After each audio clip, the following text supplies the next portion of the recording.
Mumbai India का वो metro city है जहां पर हर इंडियंस के सपने सच होते हैं। सालों पहले ये सिटी बॉम्बे के नाम से जाना जाता था। हालांकि बॉम्बे से मुंबई तक के सफर में ये शहर काफी एक्साइटिंग हिस्ट्री समेटे हुए हैं।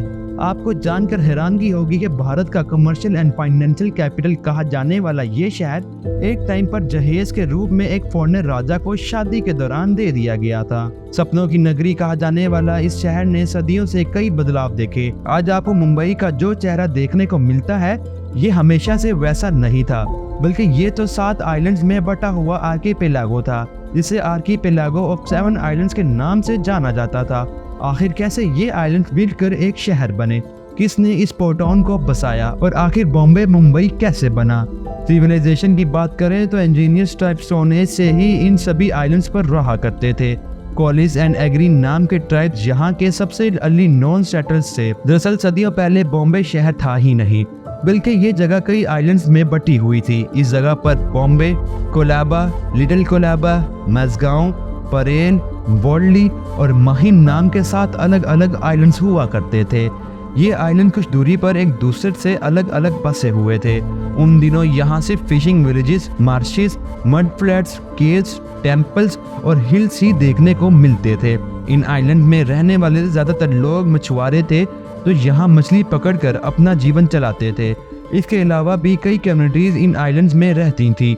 सबसे मजेदार बात यह है कि सातों आइलैंड्स अलग अलग कल्चर को फॉलो करते थे और इन सब के इंडिजीनियस किंग्स हुआ करते थे। 3rd सेंचुरी BCE से लेकर 1348 तक यहाँ पर अलग अलग हिंदू डायनेस्टीज ने राज किया।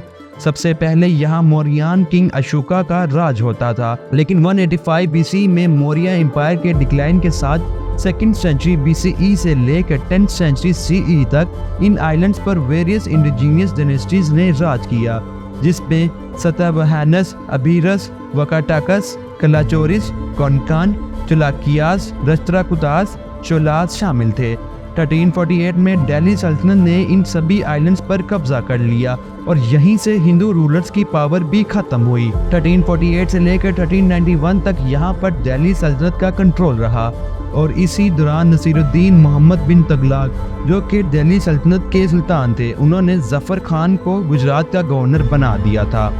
जल्दी 1398 में जब तुगलक डायनेस्टी कमजोर हुई, तब जफर खान ने मौके का फायदा उठाते हुए अपनी गुजरात सल्तनत की नींव डाल दी।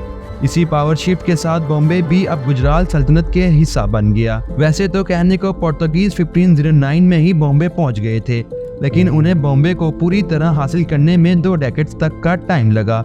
1534 में बॉम्बे पूरी तरह से पोर्तुगीज के कब्जे में आ गया। हालांकि पोर्तुगीज ने बॉम्बे पर ज्यादातर एग्रीकल्चरल और रिलीजियस डेवलपमेंट्स ही किए। तब भी उन्होंने शहर के चारों ओर रोड, कॉजवेज और कई फोर्ट्स की कंस्ट्रक्शन की, जिसमें बॉम्बे कैसल, बांद्रा फोर्ट और मड फोर्ट जैसे कई किले शामिल हैं, जिससे इन आइलैंड में कम्यूट काफी इजी हो गया। पोर्तुगीज ने लगभग 1 सेंचुरी तक यहाँ राज किया और आखिरकार एक मैरिज ट्रीटी में पोर्तुगीज किंग जॉन IV ने अपनी बेटी की शादी करते वक्त ये island British king Charles II को जहेज में दे दिया। 1498 में पोर्तुगीज एक्सप्लोरर वास्को दी गामा सबसे पहले यूरोपियन ट्रेडर के रूप में इंडिया के मलाबार कोस्ट कलियाकोट पहुंचा। अपने अराइवल के कई साल बाद 1505 में पोर्तुगीज के फर्स्ट वाइसरॉय फ्रांसिस्को दी अल्मेदा ने कोची में अपना फर्स्ट हेडक्वार्टर इस्टेब्लिश किया और 1510 में बीजापुर सल्तनत को हराकर गोवा को कैप्चर करके उसे अपना परमानेंट सेटलमेंट बना लिया। पोर्तुगीज का भारत में आना इन सभी आइलैंड्स को पूरी तरह से बदल कर रखने वाला था। सबसे पहले दिसंबर 1508 में पोर्तुगीज वाइसरॉय फ्रांसिस्को दी अल्मेदा कन्ना नॉर्थ से डियो तक की अपनी कैंपेन के दौरान बॉम्बे पहुंचते हैं। उन्होंने अपनी शिप को बॉम्बे आइलैंड के किनारे लगाया। बॉम्बे का अरेबियन सी के साथ लगे होने की वजह से अल्मेदा को ये जगह काफी पसंद आई। अल्मेदा इन पोर्ट्स को देखकर इतने खुश हुए कि उन्होंने इस पोर्ट का नाम बुम्बाहिया दिया, जिसका मतलब था गुड बे। बाद में ये सारे आइलैंड बुम्बाहिया के नाम से पॉपुलर होने लगे। जब 1661 में ब्रिटिश क्राउन ने इन सारे आइलैंड्स पर अपना कब्जा जमाया, तब इसका नाम बदल कर बॉम्बे कर दिया। धीरे धीरे इन सारे आइलैंड्स को बॉम्बे के नाम से बुलाया जाने लगा। हालांकि अल्मेदा ने यहाँ 1508 में ही विजिट कर लिया था, लेकिन पोर्तुगीज को बॉम्बे तक आने में 1 साल का टाइम लगा। दरअसल बॉम्बे आइलैंड्स उन दिनों गुजरात बहादुर शाह, जो गुजरात सल्तनत के किंग थे, उनके अंडर आता था। इसलिए पोर्तुगीज सीधी तौर पर नहीं आ सके। हालांकि पोर्तुगीज लगातार गुजरात सल्तनत के साथ कॉन्फ्लिक्ट्स में थे। इसी दौरान पोर्तुगीज ने माहिम क्रीक पर अपनी जीत हासिल की और 21 जनवरी 1509 को गुजरात सल्तनत के एक शिप पर कब्जा करने के बाद अपनी पहली मूव बॉम्बे आइलैंड के लिए की। लेकिन इसे उन्हें कोई खास सक्सेस नहीं मिली, क्योंकि बहादुर शाह ने इन आइलैंड्स को फिर से रिकैप्चर कर लिया था। लगातार होने वाले कॉन्फ्लिक्ट के बावजूद पोर्तुगीज ने 1526 में बसेन, जिसे अब बसाई के नाम से जाना जाता है, वहां अपनी पहली फैक्ट्री खोली। उन दिनों बहादुर शाह ने इन आइलैंड्स में इस्लाम को काफ़ी कॉमन किया था, लेकिन वो लगातार मुगल और मराठा वॉर्स में फंसे रहते थे, जिसकी वजह से उनका इन्फ्लुएंस इन आइलैंड्स में काफ़ी कम हो गया था। पोर्तुगीज इस मौके की तलाश में काफ़ी दिनों से थे और अब उन्हें ये मौका मिलने ही वाला था। 1529 के दौरान पोर्तुगीज गवर्नर लोपो वाज दे संपायो ने गुजरात सल्तनत से फोर्ट ऑफ माहिम को छीन लिया। इस वक्त तक मुगल एम्परर हुमायूं भी मुगल एम्पायर को बढ़ाने में जुटा हुआ था। गद्दी संभालते ही उसने अपना रुख बिहार और गुजरात की तरफ कर लिया। बहादुर शाह को एहसास होने लगा था कि जल्द ही हुमायूं अब गुजरात को उससे छीन लेगा। दिन ब दिन बहादुर शाह का ये बढ़ता हुआ डर उन्हें पोर्तुगीज से दोस्ती करने पर मजबूर करने लगा। लेकिन पोर्तुगीज के एम्बिशन कुछ और ही थे। एक साइड जहां बहादुर शाह की हुमायूं से इनसिक्योरिटीज बढ़ती ही जा रही थी, तो वहीं दूसरी तरफ पोर्तुगीज ने बहादुर शाह के इस डर का फायदा उठाया। पोर्तुगीज ने हुमायूं के अटैक से गुजरात सल्तनत को बचाने और उनका साथ देने के बदले 23 दिसंबर 1534 को बहादुर शाह के साथ ट्रीटी ऑफ बसेन साइन किया। इस ट्रीटी के तहत बहादुर शाह ने 7 आइलैंड्स ऑफ बॉम्बे एंड बसेन को पोर्तुगीज को सौंप दिया और इसके साथ बॉम्बे एंड बसेन पर से गुजरात सल्तनत का एंड हो गया। बॉम्बे पर कब्जा करने के बाद पोर्तुगीज के हाथों में बॉम्बे के 7 आइलैंड से। अब उनका मेन एम था इन आइलैंड से स्पाइस ट्रेड और क्रिश्चियनिटी को प्रमोट करना, क्योंकि सालों से यहाँ इस्लामिक रूल था, इसलिए यहाँ की सोसाइटी काफ़ी कंजर्वेटिव थी। यहाँ का माहौल बदलने के लिए पोर्तुगीज ने यहाँ इंटर मैरिज करना शुरू कर दिया। इसके साथ ही यहाँ कई चर्चेज बनवाए गए। हालांकि पोर्तुगीज की गवर्नमेंट के दौरान इन आइलैंड में ज़्यादा बड़े लेवल पर कोई डेवलपमेंट नहीं हुई, फिर भी उन्होंने इन एरियाज़ को अपने हिसाब से डेवलप किया। रोमन कैथोलिक चर्च को स्ट्रांगली सपोर्ट किया। उस टाइम तक बॉम्बे में उनका ट्रेड काफ़ी ज़ोरों से चल रहा था। कॉटन, कोकोनट, कोयार, स्पाइसेस की ट्रेड ने यहाँ काफ़ी जड़ें फैलाई। ट्रेड में रफ्तार के साथ पोर्तुगीज ने यहाँ कई ट्रेडिंग सेंटर्स, बिल्डिंग और चर्चेस को भी बनवाया। कच्चे माल को पोर्ट तक लाने के लिए उन्होंने रोड्स और कॉजवेज भी बनवाए। 16वीं सेंचुरी खत्म होने के साथ ही पोर्तुगीज ने इंडियन ओशन सहित भारत में अपनी पकड़ मजबूत कर ली थी।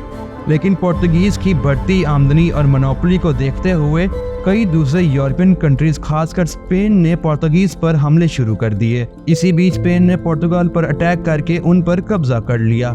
हालांकि भारत अब भी सेफ था, लेकिन जल्दी यहाँ इंग्लिश मर्चेंट्स ने नवंबर 1583 में एंट्री की, जिसके साथ ही ब्रिटिशर्स और पोर्तुगीज में भारत के डिफरेंट एरियाज पर कंट्रोल को लेकर लड़ाई छिड़ी।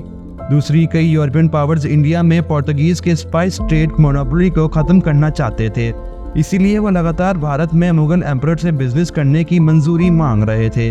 वहीं दूसरी ओर पोर्तुगीज मुगल किंग को काफ़ी ज़्यादा टैक्स देते थे, जिसकी वजह से ये राजा दूसरे यूरोपियन ट्रेडर्स को कोई मौका नहीं दे रहे थे। इसी दौरान 1612 में ईस्ट इंडिया कंपनी ने सूरत के सवाले में अपने शिप्स को लगाया और यहाँ के गवर्नर से ट्रेड करने की मंजूरी मांगी, लेकिन बदले में उनके 2 ट्रेडर्स को गिरफ्तार कर लिया गया, जिनके बाद पोर्तुगीज और ब्रिटिश ईस्ट इंडिया कंपनी के बीच में यहाँ एक बैटल हुई, जिसमें ईस्ट इंडिया कंपनी जीत गई। इस बैटल को बैटल ऑफ सवाले कहा जाता है, जिसमें पहली बार पोर्तुगीज को किसी दूसरी यूरोपियन कंपनी ने हराया था। इस जीत के बाद पोर्तुगीज की इंडिया में न सिर्फ ट्रेड मोनोपोली खत्म हुई, बल्कि उनकी क्रेडिबिलिटी भी खराब हो गई। इसके साथ ही ईस्ट इंडिया कंपनी को इंडिया के कुछ एरियाज में ट्रेड की परमिशन भी मिली। एक तरफ ब्रिटिशर्स अपने ट्रेड को भारत में एक अच्छे लेवल पर ले जाने के लिए जी जान लगा रहे थे, तो दूसरी ओर मिडल ऑफ द 17वीं सेंचुरी तक भारत में डच की पावर काफ़ी ज़्यादा बढ़ती नज़र आ रही थी। धीरे धीरे अब ईस्ट इंडिया कंपनी भारत में अपने पांव फैलाने लगी। इधर पोर्तुगीज की गवर्नमेंट भी भारत से कम होती जा रही थी। ब्रिटिशर इस बात को बहुत अच्छे तौर पर जानते थे कि अगर उन्हें भारत में ट्रेड करना है तो जल्द ही उन्हें सारे कोस्टल एरियाज में अपना कंट्रोल इस्टेब्लिश करना होगा। हालांकि उन दिनों में ईस्ट इंडिया कंपनी अपने ट्रेड में पटना, सूरत, कोलकाता और गुजरात में ही कर रही थी। लेकिन दूसरी कंट्रीज को भारत में आने से रोकने के लिए उन्हें वेस्टर्न कोस्ट को भी सेव करना था। बॉम्बे आइलैंड भी इंडिया के वेस्टर्न कोस्ट में ही था, जहां अरेबियन सी के रास्ते थे। दूसरे कंट्रीज के ट्रेडर्स भारत की तरफ आ सकते थे। ईस्ट इंडिया कंपनी किसी भी हाल में किसी और को भारत पर अपना राज जमाने नहीं देना चाहती थी, जिसकी वजह से ईस्ट इंडिया कंपनी की सजेशंस पर ब्रिटिश एम्पायर की सूरत काउंसिल ने बॉम्बे को पोर्टुगाल के किंग जॉन फोर्थ एक्वायर करने के बारे में सोचा। इस सोच को हकीकत में लाने के लिए ब्रिटिशर्स ने पोर्तुगीज के सामने मैरिज का प्रपोजल पेश किया, जिसमें British king Charles second of England और पोर्तुगीज प्रिंसेस कैथरीन ऑफ बर्गेंजा, जो कि पोर्तुगीज किंग जॉन फोर्थ की बेटी थी, उनकी शादी का प्रपोजल दिया गया। ये शादी कम और स्ट्रेटेजिक एलियंस ट्रीटी ज्यादा लगी थी, जिसके प्रपोजल में और शर्तों की एक लिस्ट थी। इन्हीं शर्तों में से एक शर्त ये थी कि पोर्तुगीज को बॉम्बे के सातों आइलैंड्स को शादी में गिफ्ट के तौर पर इंग्लैंड को देना होगा। शादी का ये प्रपोजल 1661 में ही ब्रिटिशर्स ने पोर्तुगीज को दे दिया था, लेकिन पोर्तुगीज के कई मिनिस्टर इस बात के खिलाफ थे। इसके अलावा प्रिंसेस भी इस शादी को मानने से इनकार करती रहीं, क्योंकि उन्हें किंग ऑफ इंग्लैंड के कई रिश्तों से एतराज था। लेकिन डचेस का बढ़ता इन्फ्लुएंस अब पोर्तुगीज को डराने लगा था।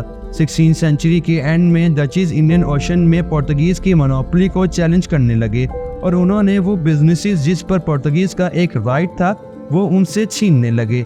अब डचेस भारत के अलावा दूसरे ईस्टर्न कंट्रीज में भी घुसने लगे और मसाले, सिल्क और गोल्ड का बिजनेस करने लगे। देखते ही देखते उन्होंने पोर्तुगीज के बिजनेस को तेजी के साथ छीनना शुरू कर दिया। 17वीं सेंचुरी के एंड तक तो नेदरलैंड्स यूरोप का सबसे रिच कंट्री बन गया। डचेस के इस बढ़ते कॉलोनाइजेशन को देखकर पोर्तुगीज अब डर गए। उन्हें ब्रिटिश ईस्ट इंडिया कंपनी से दोस्ती करने में अपना फायदा दिखने लगा। उन्होंने सोचा कि अगर ब्रिटिश क्राउन से रिलेशंस अच्छे हो जाएं तो डचेस को भारत में आने से रोका जा सकता है। इसी बात को मद्देनजर रखते हुए वो भी मैरिज ट्रीटी पर एग्री हो गए। फिर 1668 में ये शादी हुई और शादी के बाद 27 मार्च 1668 को बॉम्बे आइलैंड्स पर इंग्लैंड का राज हो गया। अब पोर्तुगीज के लिए ऐसा करना कोई बड़ी चीज नहीं थी। उन्होंने बॉम्बे का वो उभरता फ्यूचर नहीं देखा था जो ब्रिटिशर्स देख पा रहे थे। इस वजह से शादी का प्रपोजल मानते हुए दोनों कंट्रीज के बीच रिश्ते कामयाब रहे और जहेज में बॉम्बे इंग्लैंड के किंग को सौंप दिया गया। इंग्लैंड के राजा चार्ल्स II को दौरी में बॉम्बे के आइलैंड्स के अलावा मोरक्को के पोर्ट्स ऑफ टैंजियर को भी गिफ्ट किया गया। इसके साथ ही ब्रिटिशर्स को Brazil and Portuguese east Indies में ट्रेडिंग की इजाज़त मिली। पोर्टुगाल में रहने वाले इंग्लिश रेजिडेंट्स को रिलीजियस एंड कमर्शियल फ्रीडम दी गई और शादी पूरी होने के साथ ही करीब 2 मिलियन पोर्तुगीज क्राउन भी इंग्लैंड को दिए गए। बॉम्बे उस वक्त ईस्ट इंडिया कंपनी के लिए काफ़ी इम्पोर्टेंट था, जिसकी कई वजह थी। ईस्ट इंडिया कंपनी बॉम्बे के जरिए आराम से अपने गुड्स को इंपोर्ट एंड एक्सपोर्ट कर सकते थे और आने वाले टाइम में वो अपने ट्रेडिंग सेंटर्स को गुजरात के सूरत से बॉम्बे शिफ्ट करने वाले थे। इस आइलैंड्स की इंपॉर्टेंस को समझते हुए ईस्ट इंडिया कंपनी हर हाल में इसे हथियाना चाहती थी, जिस वजह से कंपनी ने किंग से आइलैंड की मांग की और किंग ने 27 मार्च 1668 को सिर्फ 10 पाउंड्स एनुअल रेंट के तौर पर ईस्ट इंडिया कंपनी को ये आइलैंड लीज पर दे दिया। ईस्ट इंडिया कंपनी ने बॉम्बे को अपने हाथ में लेते ही इसके रंग ढंग बदलने शुरू कर दिए। सबसे पहले कंपनी ने यहाँ की डेवलपमेंट पर ध्यान देते हुए कई चेंजेस करना शुरू किए। ब्रिटिशर्स ने यहाँ कई वेयर हाउसेज और कस्टम हाउसेज बनवाए। इसके अलावा ब्रिटिशर्स ने बॉम्बे कैसल के आसपास फोर्टिफिकेशन भी करवाए और एक सिविल कोड भी बनवाया। बॉम्बे का पहला governor English east India company के प्रेसिडेंट जॉर्ज ऑक्सेंडन को बनाया गया। डेवलपमेंट और एडमिनिस्ट्रेशन के काम के साथ कंपनी ने यहाँ अपने बिजनेसेस को भी तेजी से स्प्रेड करना शुरू कर दिया। लेकिन बॉम्बे में बिजनेसेस को बढ़ाने के लिए पहले इस जगह को फर्दर डेवलप करने की ज़रूरत थी। उस टाइम हेल्थ फैसिलिटी ना होने के बराबर थी। इस वजह से यहाँ काफ़ी बीमारियाँ फैलती रहीं, जिस वजह से लोगों का यहाँ काम करना काफ़ी मुश्किल था। इस प्रॉब्लम को टैकल करने के लिए ब्रिटिशर्स ने यहाँ कई हॉस्पिटल्स और मेडिकल ट्रीटमेंट की फैसिलिटीज़ अवेलेबल करवाई। मेडिकल फैसिलिटीज़ के चलते बॉम्बे की पॉपुलेशन में काफ़ी सुधार आया। 1661 से 1675 के बीच में बॉम्बे की पॉपुलेशन में इंक्रीज देखा गया और जो पॉपुलेशन एक वक्त पर सिर्फ 10,000 थी वो मेडिकल ट्रीटमेंट के चलते 60,000 के करीब हो गई। मेडिकल की प्रॉपर फैसिलिटी और पॉपुलेशन ग्रोथ की वजह से यहाँ ट्रेड करना और भी आसान हो गया और इंडिया और ब्रिटिश मर्चेंट्स के अराइवल के साथ ही 17वीं सेंचुरी के एंड तक बॉम्बे में ट्रेड का डेवलपमेंट भी देखा गया। यहाँ सॉल्ट, ट्वाइस, आइवरी, क्लॉथ, लेड और स्वर्ड्स आई। और जब ट्रेड ने अपनी ग्रोथ की तो 1710 तक ब्रिटिशर्स ने अपने बॉम्बे कैसल भी बनवा लिया। इस कैसल की मदद से ब्रिटिशर्स यहाँ 24 घंटे आसपास के एरियाज में नजर रखते थे और पायरेसी और मराठा के अटैक्स कम हो चुके थे। टाइम के साथ साथ बॉम्बे ने ब्रिटिशर्स के बिजनेस में काफी मदद भी की, जिसके कारण यहाँ के बढ़ते स्ट्रेटेजिक और पॉलिटिकल इंपॉर्टेंस को देखते हुए ईस्ट इंडिया कंपनी ने सूरत से बॉम्बे में अपने हेडक्वार्टर भी शिफ्ट कर लिए, जिसके बाद मिड 18th सेंचुरी तक बॉम्बे डायरेक्ट ब्रिटिश क्राउन के कंट्रोल में आ गया और यहाँ से बॉम्बे को एक मॉडर्न बॉम्बे बनने का दौर शुरू हुआ। 1782 में विलियम हॉर्नबे बॉम्बे के गवर्नर बन गए। उन दिनों बॉम्बे 7 अलग अलग आइलैंड्स में बटा हुआ था, जो कि कई वजहों से विलियम हॉर्नबे को बॉदर करने लगा। इसी वजह से उन्होंने एक ऐसे प्रोजेक्ट को शुरू किया जो कि अब बॉम्बे को हमेशा के लिए बदलने वाला था। दरअसल इन सभी आइलैंड्स पर आने जाने के लिए ब्रिटिश ट्रेडर्स को बोट और शिप के सहारा लेना पड़ता था। इसी हालात में जब भी सैलाब या सुनामी आती थी तो ये सारे बोट्स बर्बाद हो जाते थे, जिससे ईस्ट इंडिया कंपनी को काफी नुकसान का सामना करना पड़ता था। इसके अलावा सूरत पोर्ट मुगल एम्पायर के सबसे इम्पोर्टेंट पोर्ट में से एक था, तो ईस्ट इंडिया कंपनी को मुगल से हमेशा ही डर लगता था। उन्हें अब एक नए बंदरगाह की जरूरत भी थी जहां वो मुगल किंग्स की नजरों से दूर खुद को फ्लोरिश कर सकें। इसके अलावा सातों आइलैंड्स की एडमिनिस्ट्रेशन को संभालने में भी ईस्ट इंडिया कंपनी को दिक्कतें आती रहीं। इन सारी परेशानियों को दूर करने के लिए विलियम हॉर्नबे ने इन सातों आइलैंड्स को जोड़ने के लिए बड़ा रिक्लेमेशन प्रोजेक्ट शुरू किया। उन्हें पता था कि जब ये सातों आइलैंड आपस में जुड़ जाएंगे तब यहाँ ट्रेड डेवलपमेंट और एडमिनिस्ट्रेशन को मैनेज करना और भी आसान हो जाएगा। इस सपने को हकीकत में बदलने के लिए उन्होंने सातों आइलैंड्स के बीच कॉजवे बनाए, जिसे ऑफिशियल हॉर्नबे वेलार रिक्लेमेशन प्रोजेक्ट का नाम दिया गया। सातों आइलैंड्स के बीच की दूरी को मलबों से भरकर जोड़ा जाए। सातों आइलैंड्स को जोड़ने का ये प्रोजेक्ट 1782 में शुरू हुआ और 1845 में आकर मुकम्मल हुआ। इस तरह हमें वो बॉम्बे शहर मिला जिसे आप आज मुंबई के नाम से जानते हैं। अब जब सातों आइलैंड्स को जोड़ा गया तो ब्रिटिशर्स ने भारत को लूटने के लिए एक अलग से पोर्ट एडवांस कर लिया। कॉजवे बनने के साथ ही बॉम्बे में अब फैक्ट्रीज लगने लगी। इन फैक्ट्रीज में ब्रिटिशर्स भारत के कच्चे माल को स्टोर किया करते थे और सीधा यहीं से सारा सामान इंग्लैंड भेज दिया जाता था। इस तरह इंग्लैंड से आए फिनिश गुड्स को यहीं से पूरे देश में बेचने के लिए ले जाया जाता था। यहाँ फैक्ट्रीज बनाने के लिए ब्रिटिशर्स को चीप लेबर की ज़रूरत थी, इसीलिए उन्होंने बाहरी स्टेट से लोगों को लाना और यहाँ बसाना शुरू कर दिया था। देखते ही देखते ये शहर अब कोलकाता की बराबरी करने लगा था और कुछ टाइम में ही ब्रिटिश ईस्ट इंडिया का भी फाइनेंशियल कैपिटल बनने वाला था। लेकिन अब भी यहाँ रोड्स की कमी थी, जिसकी वजह से ईस्ट इंडिया कंपनी ने अपने ट्रेड को और अच्छी तरह से ऑपरेट करने के लिए यहाँ कई सड़कें बनवाई। देश के कोने कोने से कच्चे माल, मेटल्स, मसाले और सिल्क को तेज़ी के साथ पहुँचाने के लिए 1845 में आते आते ब्रिटिश ने इंडिया में रेलवे सर्विसेज भी शुरू कर दी। क्योंकि बॉम्बे ब्रिटिश इंडिया के फाइनेंशियल हब के रूप में उभर गया था, तो यहाँ एलीट क्लास के ऑफिसर्स और लोग भी रहने लगे। इन्हीं लोगों को फैसिलिटेट करने के लिए ब्रिटिशर्स ने भारत में पहली बार पैसेंजर ट्रेन भी बॉम्बे में ही चलाई थी। 1853 में बंदार से ठाणे के बीच चलाई गई ये ट्रेन थी। इसी बीच भारत में एक बड़ा चेंज हुआ। भारत में 1857 की क्रांति ने जोर पकड़ ली थी। इस क्रांति के बाद ब्रिटिश क्राउन ने ईस्ट इंडिया कंपनी को भारत से डिसॉल्व कर दिया। हालांकि इसके बाद इंडियन ओशन ट्रेडिंग की भगदौड़ अब भी ईस्ट इंडिया कंपनी के पास थी। 1 जून 1874 को एक्ट ऑफ पार्लियामेंट के तहत ईस्ट इंडिया कंपनी को पूरी तरह से डिसॉल्व कर दिया गया। इसके बाद अब पूरा भारत सीधे ब्रिटिश क्राउन के अंदर आ गया और बॉम्बे सहित पूरे भारत के अफेयर्स की भगदौड़ अब ब्रिटिश की राज के हाथों में चली गई। क्योंकि बॉम्बे भारत के सबसे एडवांस और बड़े शहरों में से एक था, इसीलिए ब्रिटिश क्राउन ने इसे फर्दर डेवलप करने के कई प्लान्स पर काम किया। टाइम के साथ बॉम्बे काफ़ी प्रोस्पेरस होता चला गया। जैसे ही यहाँ फैक्ट्री सेटअप हुई और अर्बनाइजेशन शुरू हुआ। अर्बनाइजेशन शुरू होने के साथ ही यहाँ की पॉपुलेशन बढ़ने लगी। बाहर से लोग और कामगार यहाँ नई अपॉर्चुनिटीज़ की तलाश में आने लगे। बढ़ती पॉपुलेशन की वजह से यहाँ आप कई परेशानियां भी शुरू होने लगी, जिसमें major problem health care system का था। यह हालात काफ़ी नाजुक हो गए। इसके बाद यहाँ ब्रिटिश एम्पायर ने बॉम्बे सिटी इम्प्रूवमेंट ट्रस्ट को बनाया, जिससे कि बॉम्बे के हालात को सुधारा जा सकता था। इसके बाद इस ट्रस्ट ने यहाँ नए सेटलमेंट्स बनाए। यहाँ लोगों को सेटल किया गया। इस नए सेटलमेंट के दौरान ब्रिटिशर्स ने भारतीय कामगारों और आर्टिशियंस को यहाँ से निकाल दिया, जिससे कि ब्रिटिशर्स को अपने फ़ायदे के लिए ज़्यादा ज़मीन मिल गई और जो भारतीय आर्टिसन यहाँ रहा करते थे रातों रात बेघर हो गए। इसी ग्रुप ने बॉम्बे के चारों तरफ सी वॉल्स बनाने का काम शुरू किया। हालांकि ये प्रोजेक्ट काफ़ी एम्बिशियस था और इस वजह से इसका काम काफ़ी लंबा चला गया। वर्ल्ड वार 2 के समय जब फाइनली मरीन ड्राइव का निर्माण हुआ तब जाके ये सी वॉल का प्रोजेक्ट पूरा हो सका।